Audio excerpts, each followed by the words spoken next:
The November 14th meeting of the Urbana Free Library Board of Trustees will come to order. Roll call.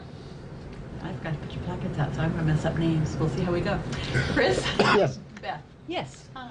Here. Michael? Yes. Jeff? Here. James? Okay, and at this point, we do not have Mark, Jared, or Barbara. Barbara's the only one I don't know about, because Mark and Jared. So I was calling her right now.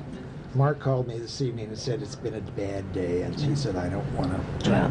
So, and Jared, I guess he called Unhappy. and said that there were things, he got called away. Are there any additions or corrections to the minutes to the agenda as you see it? Yes, Jeff? Well, Jared's not here. Are we going to do the We're going to trustee file? move it off till the next meeting. Okay, all right. Yeah. So that it would be a change. So do I have a motion with that change to the agenda? So moved. Second? All those in favor say aye. Aye. Thank you. Call for executive session, there will be none. Public, there is none, right? I see no public. Presentation, that's where Jared's Wisconsin. Action items. Okay, do I hear a motion to approve the consent agenda? So moved. Is there a second to that? Second. Items. I wasn't looking. Items being board meeting of October 10, payroll of October 13, bills of October 18, payroll of October 27, bills for November 1, and payroll for November 10. Are there any questions? My question is, will the grant that we got for Oncom be shown in the budget? It is received as a grant in the L30 lines, so it will later go in as a budget memo when we need to make one. But routinely, it wouldn't go in to show that we're that much better off. It's going to be an in and out. We're going Yeah. to spend the money over a period of 2 years. 2 years, I thought it was 5 years. Go ahead. I'm sorry. Yeah, the project is 5 years, so we get support for 5, but the actual money expended for my travel and also the acquisition of content is for 2 years. True. But we have is the money come to us over a 5-year period, or did it come in the first 2 years? 2 years. It does, okay. Well, because it's not, there's only a small amount of money that actually changes hands. Okay. Which is like $3,500 a year. The $25,000 worth of services we receive is for web archiving at the Internet Archive. Okay. So we're not going to see a bill or pay a bill, or there's not going to be any Okay. exchange of money. Because that's ran through my mind. Not to pick nits, but consent agenda means you pass it as is, or you turn it down. You can't pull something out. Well, I'm not necessarily pulling out, I'm just wanting to ask a question. Can't do that? There's no budget in that anyways. There's no budget So amendment it's in here. not, No, but I was asking the question because that's... but that doesn't have anything to do with the consent agenda, which is Okay, what I put we're... my question in the wrong place then. All those in favor say aye. Aye. Opposed, same sign. Thank you. Okay, we have several policies. The first one being the the library collection management policy. Do I hear a motion? Move approval. Is there a second to that? Second. Are there discussions?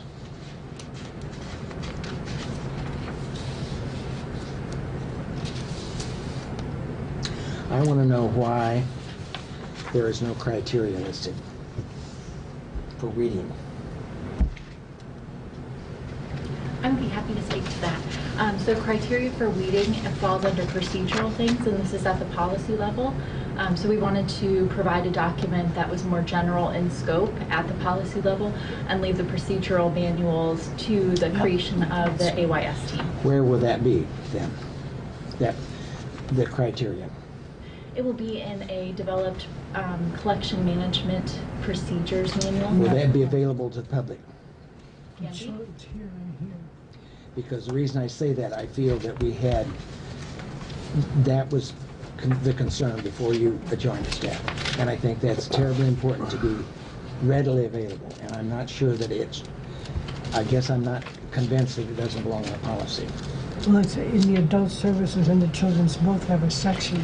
But we're retiring those two. Those two policies we're retiring. It That's is what- referred to, though. I think it is adequately covered, and the procedures is where the specific actions belong. I think it's covered enough in the policy. Anybody else have an opinion?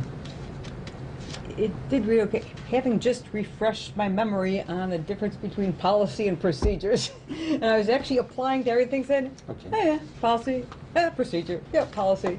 I think it's okay. You know, if you don't want to get too drilled down. Right.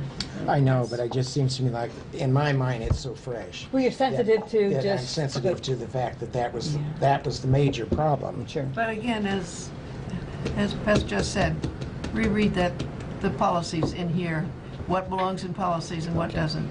It'll make you feel better. Okay. All those in favor for Jeff? Okay, so I wasn't here during this controversy, or at least on the board. So how is this different? Is this, if, for instance, we did some books and somebody took offense to it, does this new policy and the procedures, does that protect us from somebody feeling that we're being uncaring about certain kinds of books? Is it better than it was before, when, I don't know what was in place That before? was kind of an anomaly. It's not comparable.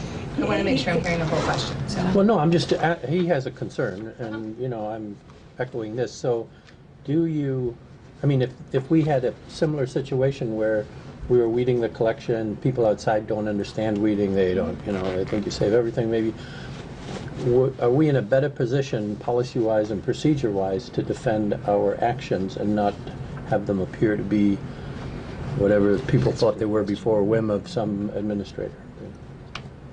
What I will say, I should say, is I think we're in a better position. We have 4 years of experience past the weeding process that happened at that one particular point in time. And this was a staff-driven policy change. And staff are the ones who are the professionals doing Right. the weeding. And looking at other libraries' policies, looking at what's out there in the field, they felt it was appropriate to pull the weeding particulars from the policy and put it at a procedural level, which all staff will use as their guidelines for weeding. So if the question comes up, why did you weed this or not that? Then they will point to this policy manual, which will be developed and will be even more robust, actually, because it's going to break down things like, for example, we have a really strong cookbook collection.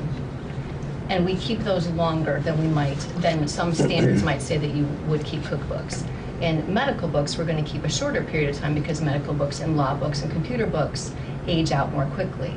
So what we don't have now is a procedures manual that gives more direct guidelines to staff as to where our breaking lines are for reading in different areas. So we're going to end up with a more helpful, stringent's not the right word, more robust process overall with these changes, with more guidelines to staff to make it easier to know what the expectations of the library are. And again, staff developed with approval of administration. And those are things you could share with the public if you needed to, If they asked, sure. if they asked for. What's the time frame on the development of that? We're in process already, provided that the 2 previous collection documents are retired tonight. Staff are prepared and ready to move forward. However, we didn't want to be presumptive and move forward ahead of approval from the board. And as the guidelines are developed, will those be shared with us, just for thoughts? Nope. It's a staff procedure. It's like, how often do you do a walk around to see how people are behaving in the building and how often people need help? 99 times out of 100, this is like great, but I think your characterization of what happened before is pretty far off, in that it wasn't a matter of how do you defend somebody saying that the criterion for throwing out a nonfiction book is that it was published more than 10 years ago. It's like, how do you avoid making that mistake?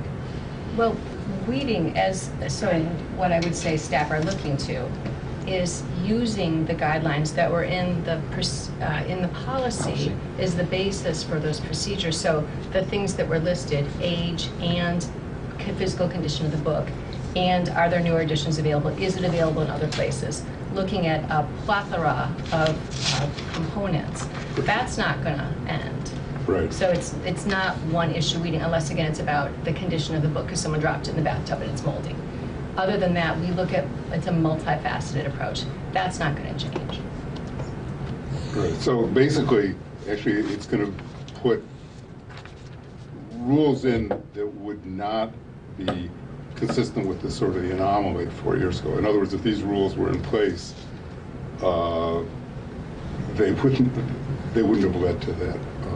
It will have more direction for staff. It will help with the collection development as well. It's going to be seen more as a holistic process for collecting as well as weeding.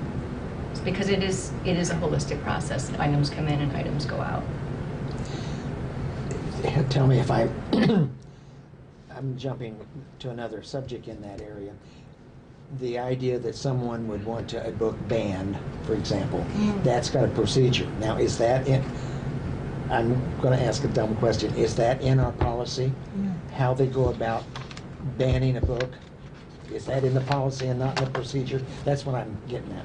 The procedure for the process of a request for reconsideration, the process is a procedure, and that is not in the policy. The specifics are not in the policy.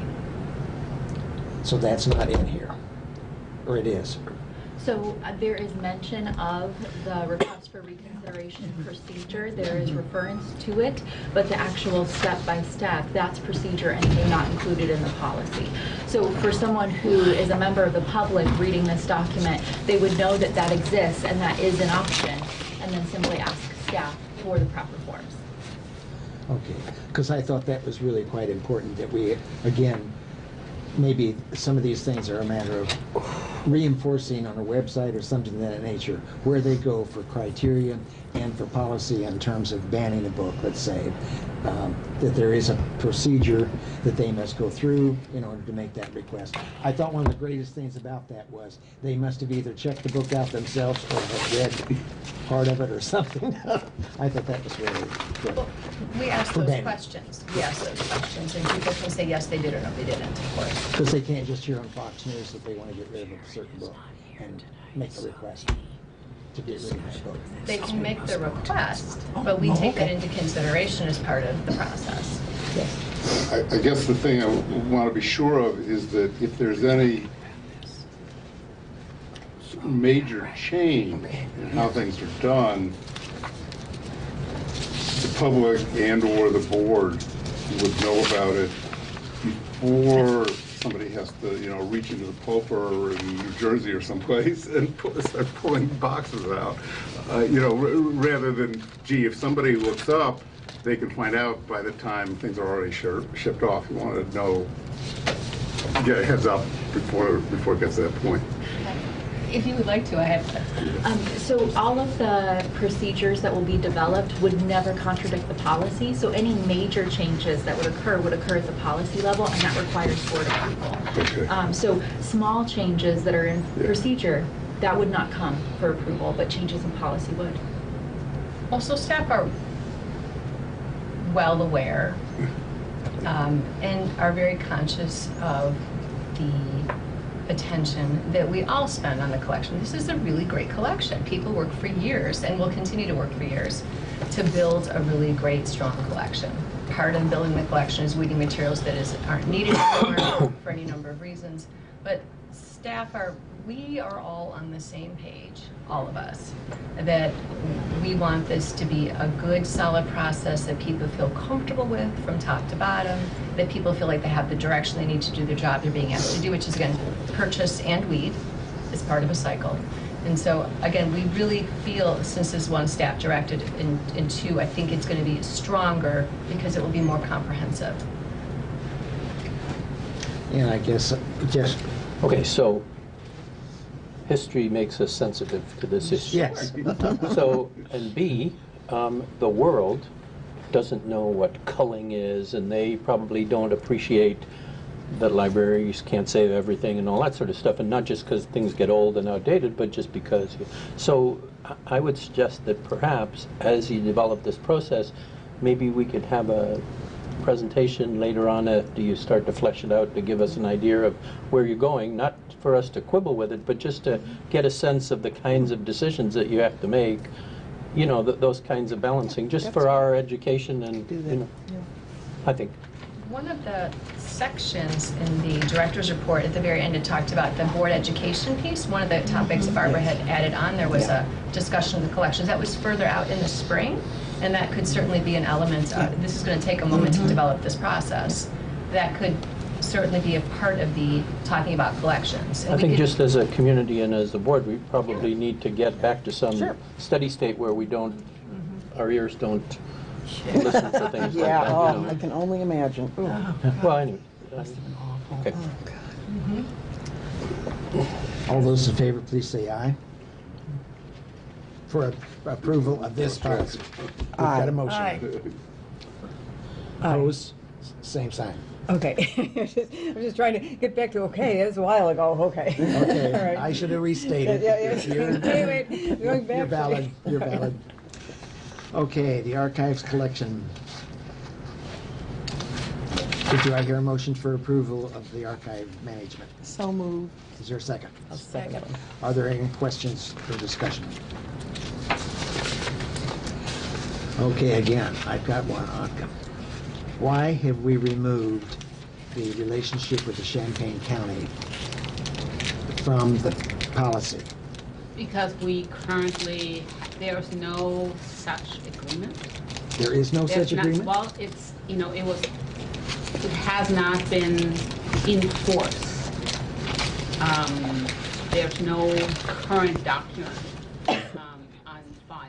I mean, there was essentially a designation made, you know, several decades ago, that we are the repository for the county, but we really are not. So we do not acquire the records of county offices. We receive some material, we receive as a collecting repository the history of Champaign County.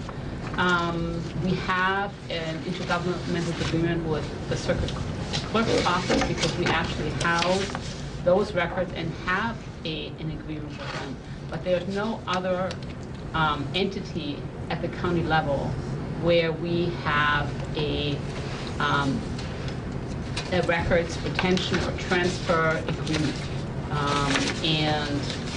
We also felt that, so for example, right now, that agreement also states that the director of the Urbana Free Library is considered the county historian.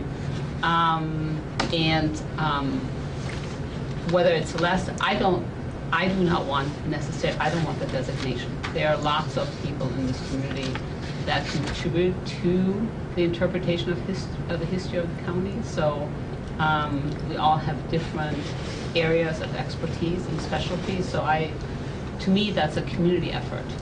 And like I said, that was, again, it's not something that I consider to be something that is in force. We can certainly have another discussion at the county level, but I think it should be a different agreement in order to actually have That's something. interesting because I feel like I have touted, it's my error probably, that we are the archives for the Champaign County. We are. And that you were the archivist that I was am. in his county historian. And that was designated. And now to find out there is no letter or designation of this says we've been fooling people all along with this remark. We are designated. We have a collection development policy. We are we are the archives for of the history of Champaign County, but we don't have any kind of legal agreement with any entity in the county. We're primarily a collecting repository, which means our content is primarily acquired by gift. And it's random, and it's people in the community and people and things that I solicit. Again, we have, even with the county clerk's office and the recorder's office, we don't have official agreements with those entities. We don't even have an official, records retention agreement with the city of Urbana, even though we house a big portion of their archives on microfilm.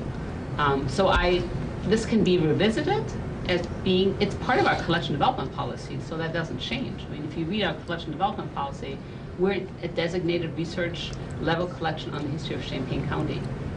But I think... Yeah, I think what you just said made the most sense to me. We have no legal basis. There are no legal contracts that are No. designating these relationships. And so Were you under the assumption that we did have that? I actually never thought about that degree until you raised that question. And then I thought, and then listening to Anka's explanation saying, all right, this makes sense, because my impression was that it really was more of a volunteer, that we couldn't force anyone to give their materials over, but that we seem to have an awful lot of willing donors. In some cases, sometimes more than we can handle at one time. Yeah, they don't have the space. Yeah, I saw it more as being a repository for those that wish to give, but it wasn't anything mandated. Well, and it's private. So, I mean, the donations are from private organizations and nonprofits. They're not from government entities. So that's the difference, is that, first of all, we don't have a contract with our community to donate. That's a relationship that we foster and we build. It's not a contract, and we don't have any contract with any government agency to donate materials to us, whether it's the county or the city of Urbana or the city of Champaign or the city of Rantoul or other cities in the county that technically we document, and we do, and we try to have a depth in the collection that allows people to use our collection to do research on all of those entities. But it is not, we don't have a mandate or do not have a directive from any of those entities to be their legal repositories. What Those is are the two very arrangement? distinct things. Perhaps I'm being naive, but would there be any Benefit? benefit to having legal, I mean, I don't But we see, probably couldn't. I mean, I don't see how you could get them, and I don't see what. Yeah, who would be what the we gain- authorizing agency What to would we do gain that? by There is getting that that, part. and from Right. whom would we get such? right. I mean, So I don't. you go to the county level, then you go to the city clerk. yeah, But, right. we're not the type of organization, we don't No. have the resources to be Yeah. the repository for I don't see the municipalities issue, and the yeah. county. I mean, Yeah. we have to be very selective because we have selective, and it's not about, it's about providing a research collection. And the resources to do that, not necessarily to become a record center for those entities. Right. We don't have them, we can't do it on that. Because there is no other place in the county that is the mandated designated place. Chris, I would continue to tout the fact Yes. that, Anka is our archivist, and we are the center for Champaign And- County But archival history. And she can refer people. And yeah. That's the other Yes. thing. Right, and as I said, again, it's a community effort, so there are other archives in the county that hold very important records and materials, whether it's the Champaign County History Museum, whether it's the Museum of the Grand Prairie, whether it's Rantoul, whether it's Tolono, whether it's Homer. All those places have archival records and historical documentation and document their communities. We are not, we are certainly the largest. We are very well supported, thanks to the city and Well, county board. and the Champaign County Board. So that makes us unique. We are open 7 days a week. We have trained staff. We have, technology that helps people to research. But we are not the sole source. What kind of agreement do we have with the clerk, county clerk? I thought we had established a letter just, Circuit. The circuit Circuit clerk. clerk. Mhm. what, is that an agreement that we will be their depository?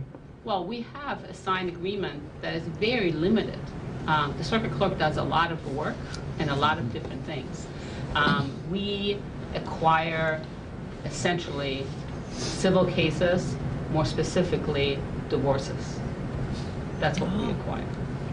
And we also do hold a couple decades worth of probate cases and some criminal cases from the 19th century. We have naturalization records for the county. But the circuit clerk does a lot more things. So for example, we will never house criminal cases. We also don't house any open cases. So it's very narrow based on the research need of our patrons. The only ones that I know that we're money exchange is county board.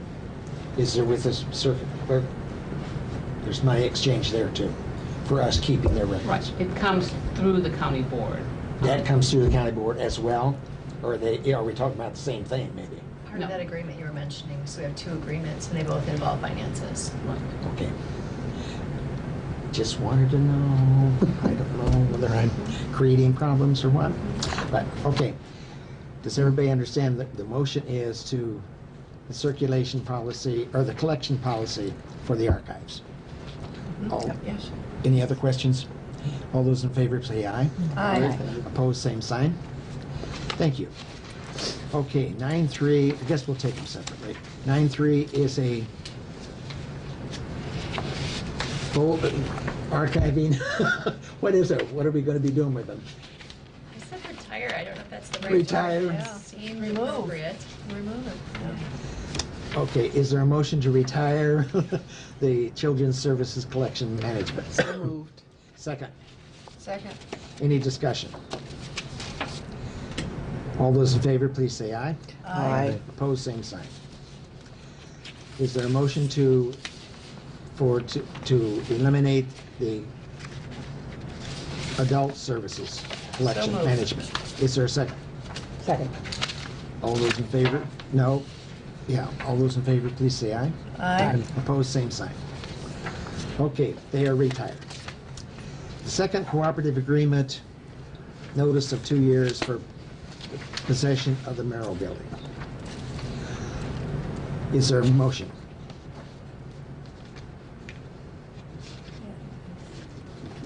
Like The Merrill Building is, in fact, will be ours someday. It's a matter of how it's handled. That's all we're asking. A motion? So moved. Second? Second.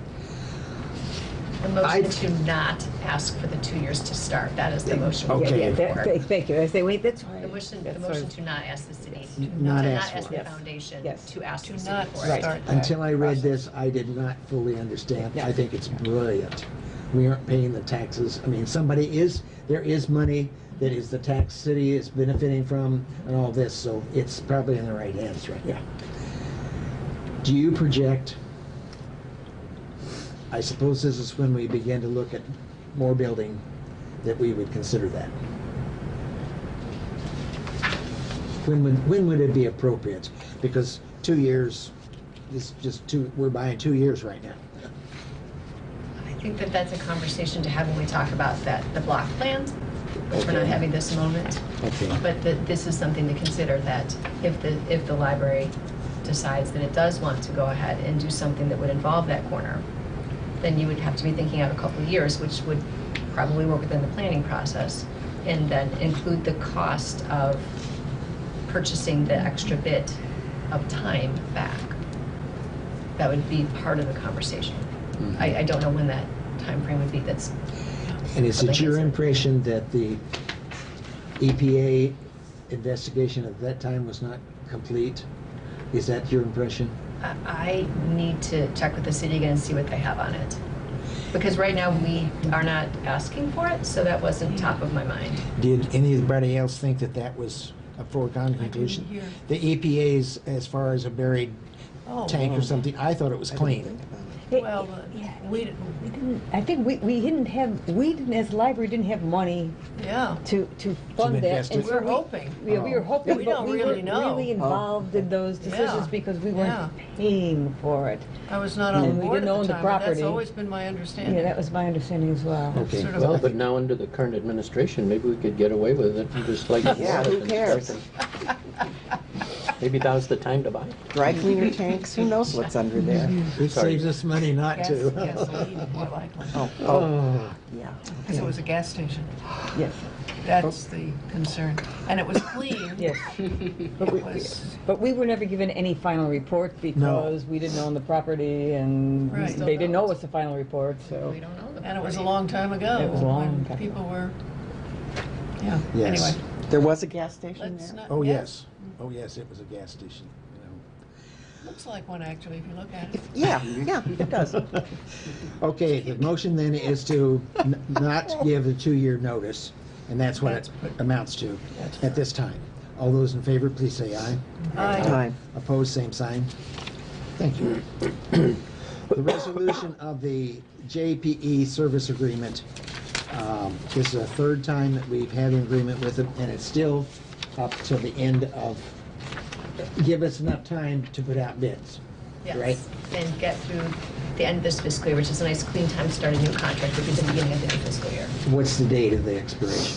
This would be June 30th, That's what I thought. 2018. 18, yeah. Is there a motion to approve this resolution? So moved. Is there a second? Any questions or comments? I just have one question. Is it difficult to find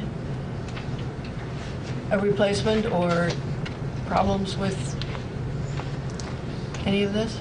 So Kathy has a lovely timeline about if we submit this to the city, if we submit this to this place, if this goes in front of this board, if all these things come in a certain order and it works just fine, then we would be all set. But if there are any type of delays, it is possible that with this current agreement we have, we could be without a cleaning company. Oh, yeah. And we would not want to be in that position. And they're in a position now where they can accept an extension. At no additional cost. Are we likely to be continuing with this firm, or? We don't know, it's a competitive No idea. process. Yeah. Okay. So they will have to decide if they want to bid. We have been very happy with their work, Yeah, but there are a number of companies that could do that the was my work. next question. And There so are we- several Well, others? there are companies, we also are looking for maintenance as well as the custodial work. So until we put it out to bid, we won't know, but it will be a competitive process, so I can't tell you any more than that. But there are choices out there. This, I'm not sure this is relevant, but it should come up at some point. One of the things that's, you mentioned maintenance, that's come up a few times is that when we wanted to have some little engineering thing looked at, we've been charged enormous amounts for somebody basically to go under a porch with an iPhone, take some pictures and say, you know, all the rebar is rusting out. That's done for. But that was the most recent one, but there's been a series, just that this is apparently how it works. You get charged a lot for kind of The appraisal. routine engineering appraisals, and I'm wondering if maybe this is really, I should have said for agenda item for next time or something like that, but if we should at some point talk about having, together with the rest of the city, some sort of in-house person to handle some of these things rather than go out for 10K every time. May I speak to that after the other part? Yeah. Okay. That would fit in terms of the way the H factor was figured, the city, or the study of energy. They are kind of umbrellaing us under, and that might be a possibility down the road, might it? I will absolutely be talking about that. Yeah. Okay. All those in favor of Resolution 2017-12, approval of the present janitorial services, please say aye. Aye. Opposed, same sign. Aye, thank you. Okay, we've got board development topics feedback. Where do I want to turn? Barbara, are you kind of leading that. Okay, you want me to lead that, Celeste? That'd be great. All right. Celeste and I met, we've met a couple of times, well, we sort of met. I am so sorry. Anyway, we talked. We're ships like passing the night. We talked about a series of programs that we thought y'all would be interested in, and if you want to change the order of them, if something is higher, thank you, higher priority, some of them have to come at a certain time because of, Celeste, you can explain it better than I can. The state requires it, right? So given our time of the year with Yeah. the per capita report. Right. There are certain things we have to do within their window. So we'll pace them out. And for example, with the audit, you're going to need to have the auditor come out and talk because that's part of what we do. But some of the others are completely dependent on the time frame that you want to set. And so this is on page 7, the last page of the director's report is the Yeah. chart. Back up to Right. Celeste's report. So, Director report. So very bottom. So I was not here in the beginning, but we're putting off the program for today? Yes. Yes. Okay. This is you. So does that affect the technology plan, or will we do both?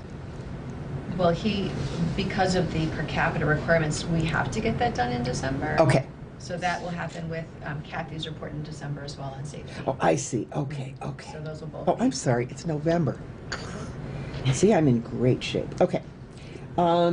So we start with then January 9th would be the technology plan and trend spotting and future casting. Do you want to say a little about what that would be?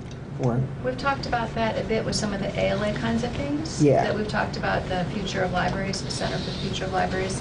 And I attended a session, and MC did as well, at the ILA conference about looking at trends and what that all can be comprised of and how one can do that if one wants to.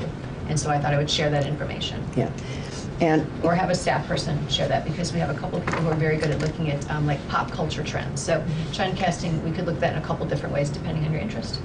yeah, and at some point, hopefully we'll have a retreat, but not yet. But that would be another good place to do more of that. Okay, then ethics was one that library ethics. ALA has an ethics statement. The annual financial report, advocacy. Okay, Celeste, were you able to get a hold of Marcy or no? Not yet. Okay, so what we thought is that we would have Marcy Marola, who's head of advocacy at ALA, via Skype that night, and have her talk about what kinds of advocacy work boards can do and can't do, so.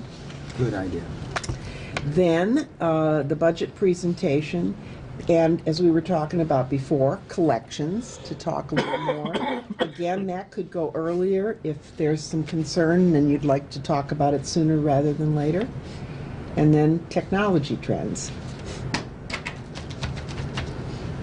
What would be included in the ethics discussion?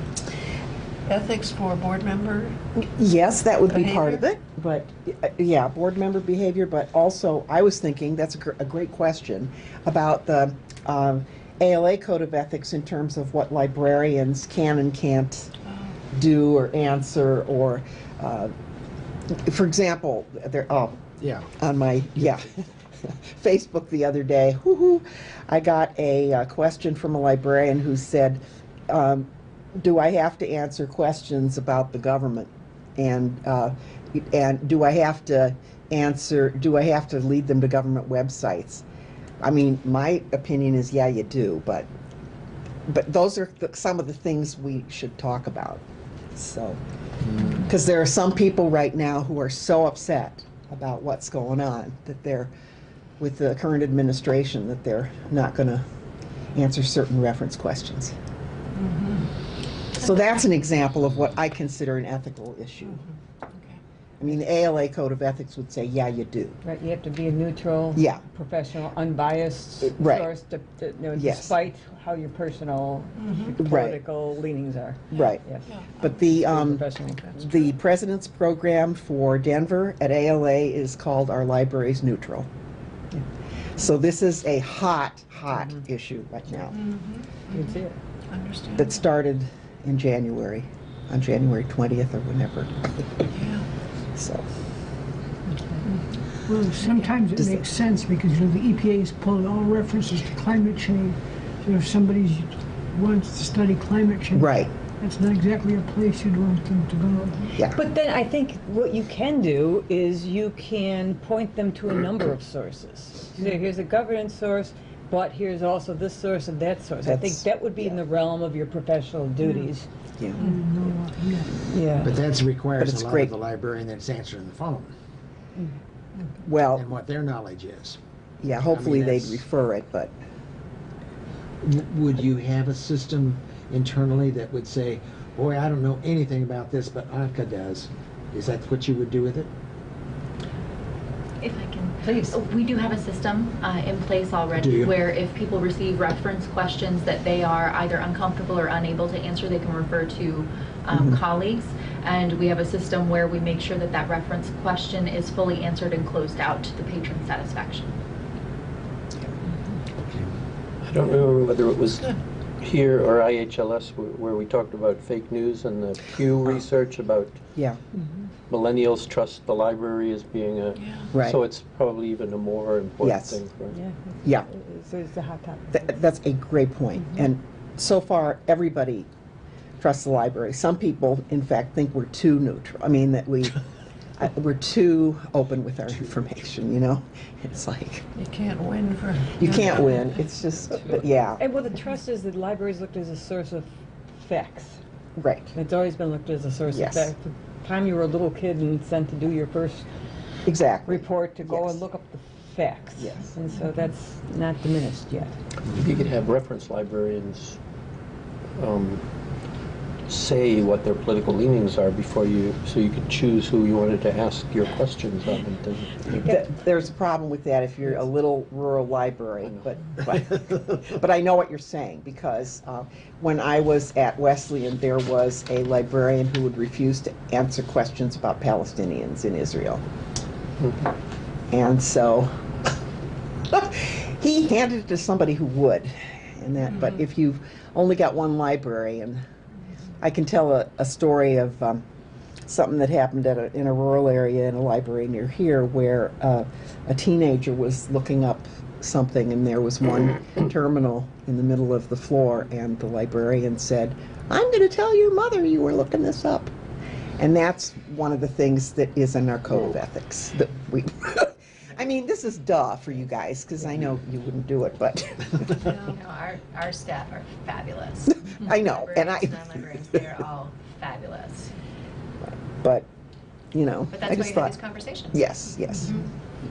And Jane brings up a great point, because it used to be that some of the government websites were considered really authoritative, and this has become an issue. But as you said, Beth, you probably would refer them to a variety of sites.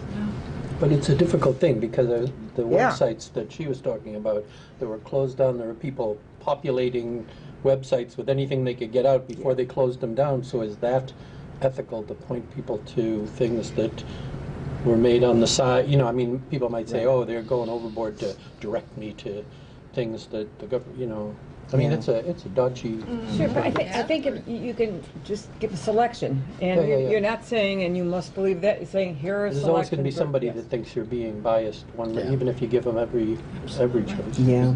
They want to pick a fight. Yeah, they will. right, and I think as a librarian, you just do the best job you can of presenting the facts that you know. And, you know, however they receive those facts, your job is to do the best you can, you know, And then answering there's the their question questions. of people asking for something you suspect is illegal.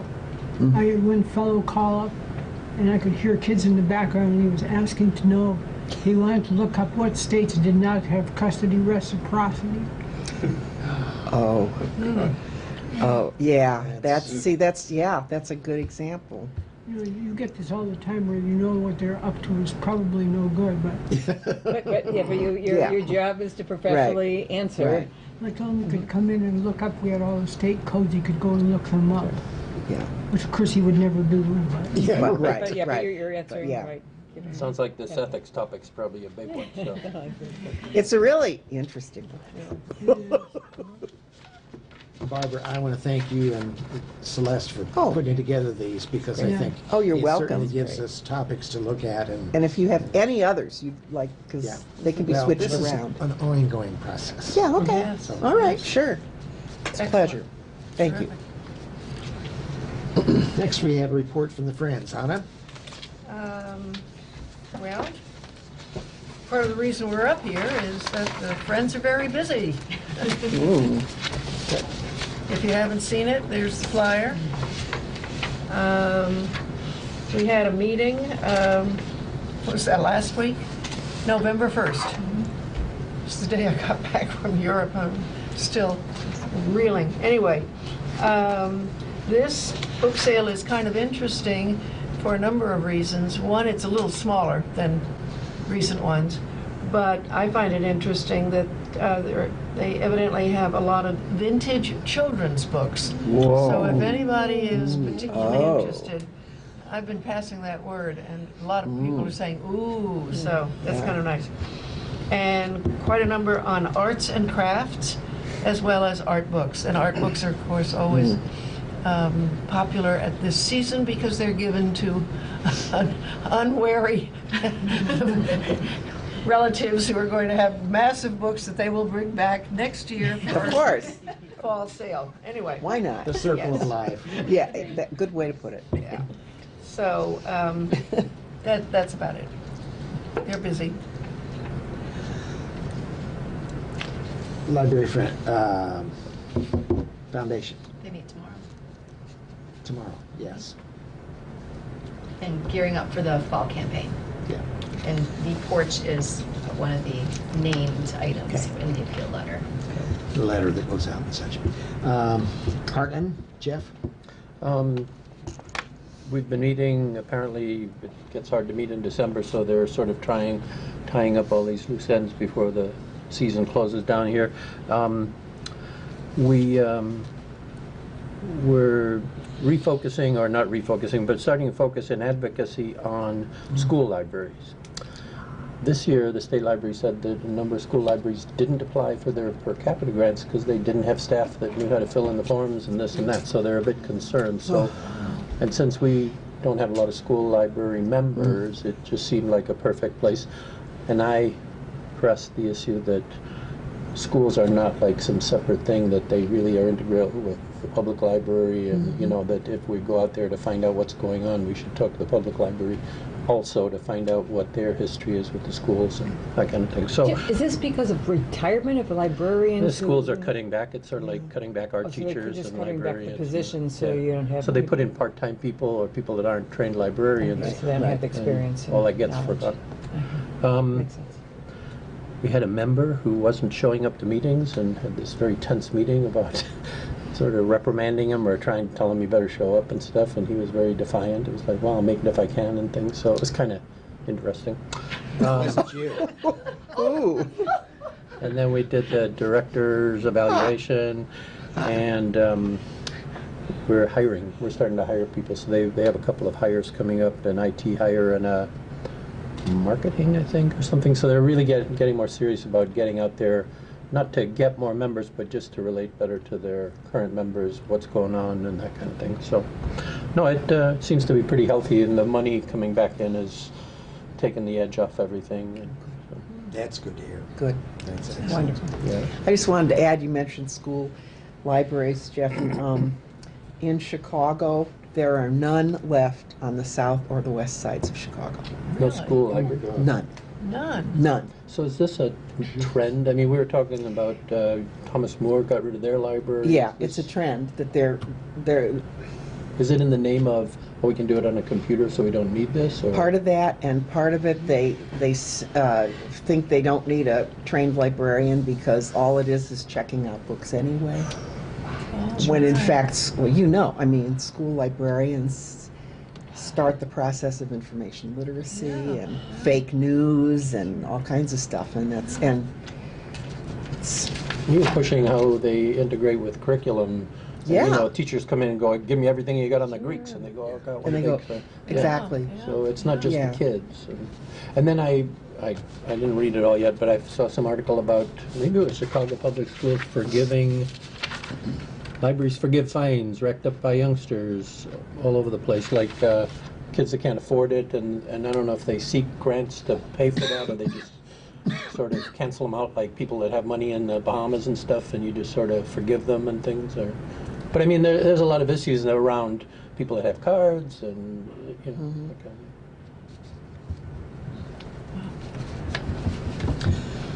of. Administrative reports. I'm going to Celeste? talk about porches, or at least one porch. We did get a report from the company, ESCA, that evaluated our porch, and it is better news than we thought it was. I'm not going to give you a price that they think it might cost, because this is a very, better than back of the envelope, certainly, but they haven't done the drawings and talked to potential contractors. We need to go out to bid for that, but it is less than we thought it might be, and the work they believe will be less extensive than we were told back in 2004, 2005. So the recommendation is basically build a steel frame underneath the porch, which we don't have now because, as you know, the sidewalls are wonky and the balustrades have separated. They don't think that's as much earthquake damage as just time in the top of the porch shifting because the rebar is falling apart. And because in prior years, 100-year-old porch, lots of salt might have gone on it, and then you have the freeze thaw. So the way they make cement now is better, and not putting salt out in the future will have a difference. So it is very likely that all we may need to do is replace the 2 floating slabs. The northern side of the porch is in good shape anyways, in the balustrades and the walls. The southern side, the recommendation was to secure the walls to this new steel frame. And then it may be that that is good enough, and then we don't have to take it all apart and put it back together. Maybe do some mortar work, fill in the joints that are open. But if it's really down to only looks and not structure, maybe it's okay that there's a couple of gaps here and there. That is a decision that you'll want to make once we can get a price on that. But the recommendation was to move forward with the structural piece and evaluate secondarily after that. And I think that is wise move, and we'll get together and talk about that. It did not cost that much. The way, a couple of years back, when Kathy had started looking at the porch process, there were quotes in that $10,000 range. This quote for this work, this evaluation, was more like $1,500, and it was only based on the work done. Oh, okay. And it does not include No, the that's- final drawings. It doesn't, this is just the evaluation of the porch, and we'll see what the next steps would be. So that was, I think the $1,500 was the quote. Maybe it was $25, but it was no more than that. And then, again, based on the time, I don't even think it cost us that much. So that was the good news. We do work with the city when possible. So, for example, the next piece is a quick update on the Guaranteed Energy Savings Program, the GESP, and that is a company that we're working with. There's going to be an energy audit of, they put forward a plan. Here are all the things the city and the library can do to save money. Here's what you'll save over a period of 30 years, et cetera, et cetera. Some of the things won't save as much money, like replacing the windows or refurbishing the windows or put plexiglass inside the windows. Those different things aren't going to save us as much money in the long run as replacing the chiller that we know right now we have an $8,500 estimated repair on the condensers because they're not going to make it. Like, if we want it to run in the spring, we're going to need to make this repair. We anticipate replacing it before spring so we don't have to spend the $8,500, but there'll be a quicker turnaround on our investment with the HVAC units, for example, and with changing the lights to LED than there will be on the windows. So we are working, we have a draft from the city, from them, and we're looking, the city and library, looking through what the possible choices are of the work that could be done and what makes the most sense to do, what is going to win us back the money and the energy efficiency and such. The city is the overarching body for this project. And if it continues in this way, that we will continue to do that. They may choose just to do some of their projects. We may end up breaking free, in which case you would need to vote to go with this company. But again, they did do a competitive bid process, which did involve the library. And Kathy read hundreds of pages of bids, bid documents to make sure that, and you looked at some things, it was definitely a competitive process in order to select the vendor. And I feel very confident that the vendor was the right one selected, and so, otherwise we're doing it under the auspices of the city.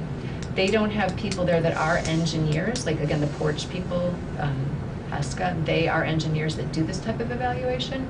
The city doesn't have that level of expertise on their staff either, so when they need something evaluated, they also go out and have other people do it. That's what I was Yep. kind of wondering, Yep. whether overall, averaging over a year, it might make sense for the city to have somebody on retainer, somebody have time, you know, and we would be part of that. But just, because a lot of things come up.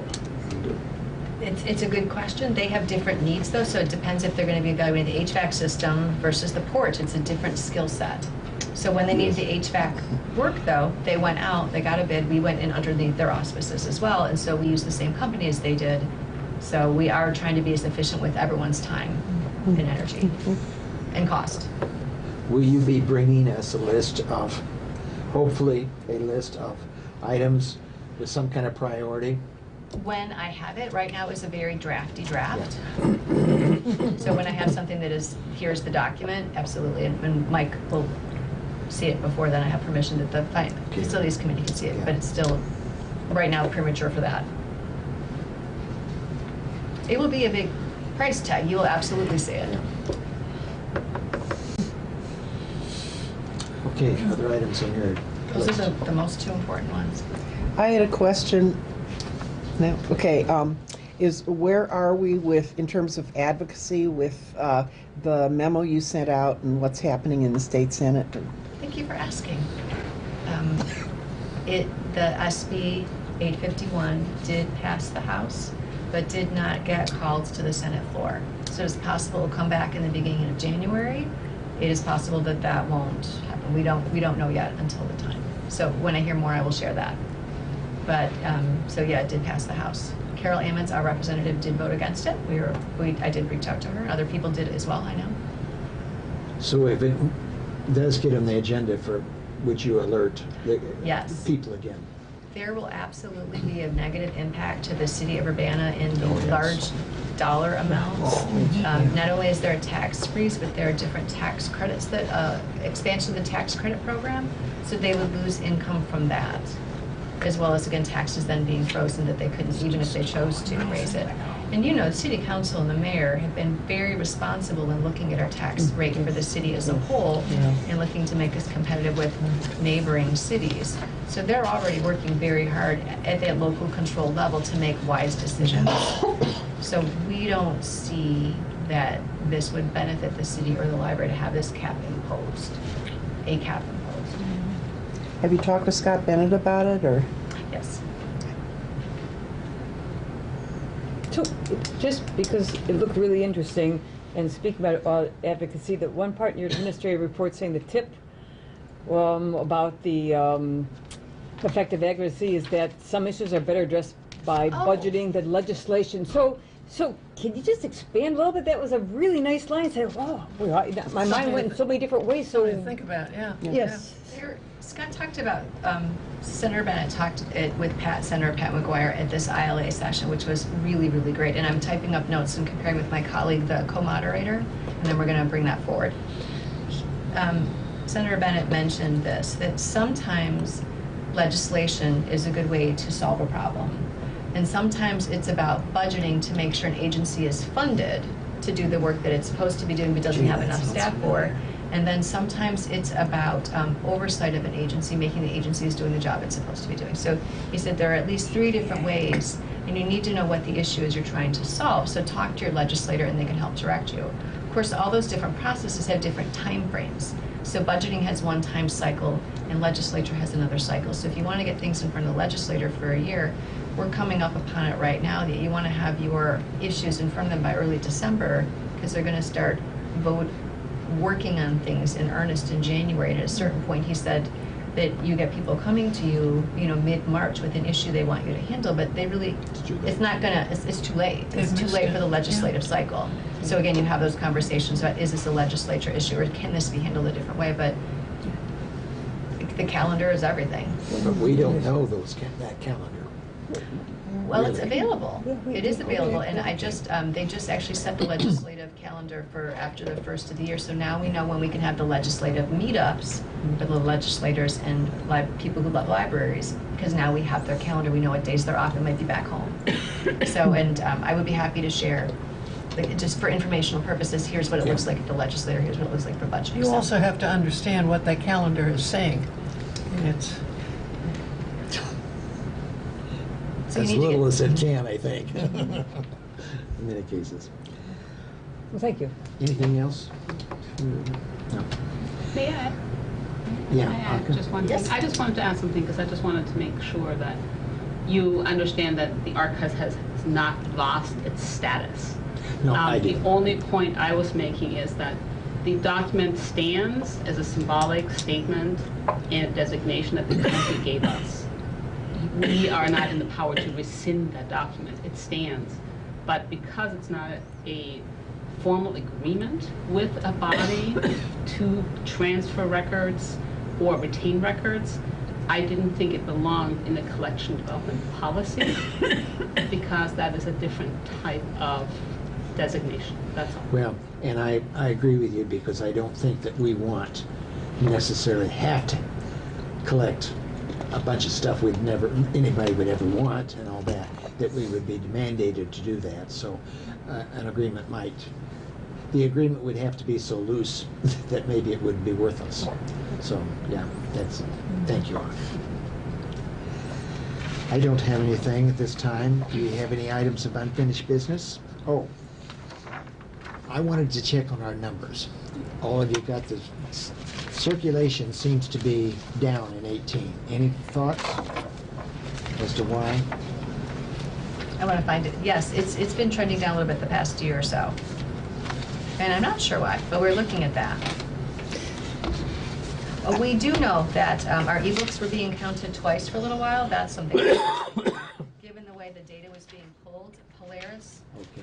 Dawn, correct me if I'm wrong, the way the data was pulled into Polaris, even though we had verified it a couple times that it did what we wanted it to do, it was counting the ebooks basically twice. So we pulled those out, which made the numbers look different. So that is part of it. That could be part of it. I have a really rude question. Do circ stats matter anymore? I mean, who are they for? Libraries do so much more than circulate books. They provide access. And so I've just always wondered. Good question. I think it's one factor, and it helps us in our collection development, so that if you see Okay. that people are always checking out a particular kind of item, it shows interest of the community in one Okay. kind of way. We also know that some types of collections don't get checked out as much as they're used in-house. Magazines are a perfect example. Yeah, I mean, So, yeah. but we know that about our collection and our use? I mean, I just look at this library at things like story time or your after-school programs or your makerspace or the music events and think, you do so much more than, Sir. yeah. But I thought maybe the state required it or, They require that we report it, yes. yeah, okay, that's what I figured. And the IMLS wants it too. So, Okay. Yeah, we're actually reevaluating the statistics we keep at the desks. Yeah. Because different desks keep different kinds of statistics. We're looking to streamline the process, again, based on what it is we know we want you to hear and learn about your library. For example, the small meeting room use, that's not something mandated by the state, but I think it's really good to know that last year, 1,900 Yeah. Yeah. reservations happened in there. But It's that- about the use of the space. That's what I'm thinking. I Yeah. mean, So that's we important. look for ways that in and the those number of that are. programs. Exactly, the These are number of people that, programs and yeah, stuff which like are in that. our With- report, so that's. With the little downward slope on the circulation, have you heard from other libraries whether that's kind of a universal thing, which It is would have, you know, you could explain it? It's really easy to get Netflix too. Yeah, all sort of things are, so this is typical for, This is happening in a lot of places. Some are seeing increases depending on you open a new branch and everyone checks out more stuff. it's sort of like they do with retail outfits, though you compare the ones that are basically operating the same way they did the year before, same number of branches, or tend to be going down a little bit. Especially we've talked to our local colleagues. Yeah. Would you describe that as part of the situation with the internet use too? Because I saw it is kind of down. Here's what I would say about internet use. Yeah. Yes, Yep, yes. yep. And what Oh, you yeah. see if That's- you look at any of the Oh, studies sure, is that sure. people, more and more Absolutely. people have phones and are using internet on their phone all the time, all day long. Yeah. And so what used to Don't be have time a to necessity for library. people that say didn't have a computer at home, they had to come here to use it, and now they can do it, a lot of it, just Yeah. on their phone. But that's why I think you have to keep track of physical items circulating, because who's not to say that several years from now, when nobody trusts their phones anymore, or there's so much garbage on them, that we don't see an uptick in, That'd be nice. physical objects again. We're going to keep tracking the again, we have to track that, but we are going to track it anyways, because it is useful to us. Yeah. Yeah, thanks. I can see why. I just didn't mean to be rude, but I just wondered. I know. And the self-check seems to be stuck, It's pretty stable. but we're not increasing. I thought, I'm surprised, aren't you, a little bit? We only have 4 machines. They're located in locations that seem to be working for us, and we have awesome staff at the desk that people like to talk to. And if you want to check out a DVD, many 20-some thousand DVDs and CDs are still behind the checkout desk. And so you have to go get them there. So when the CDs and DVDs are not behind the desk and they're self-service, I think Oh, you'll see a different okay. number here. Okay. Yeah, it's a good point, Chris. Yeah. But that is the place we are at. You'll also note that these are the January stats, and we are in November. There's a very good reason for that. We get some of our statistics from the.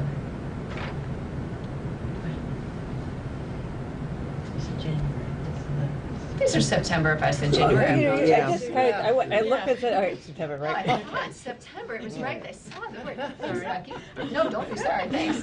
So, in any case, we're 2 months behind, not a whole year behind. Okay. Thanks, I was looking forward for the explanation.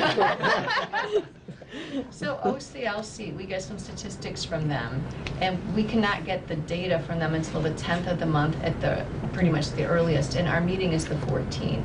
And sometimes it hasn't been the 10th, it's been closer, so instead of trying to get the data and rush to put it all together, it seems to make more sense to make sure we've got the data, we're happy with the data, and it'll be a little bit older when it gets to you, but sometimes we give you one, we've given you some that are half done and half not done. That seems wonky. So I made a decision this month, just give you fully complete, so you have a full picture of what's happening in the library. And so until they change their date again to an earlier part of the month, you'll be getting it like this. Unless you tell me otherwise that you want it, we could always send it between board meetings as well, if you would prefer one when we have it. Otherwise, we'll just send it with the next board packet.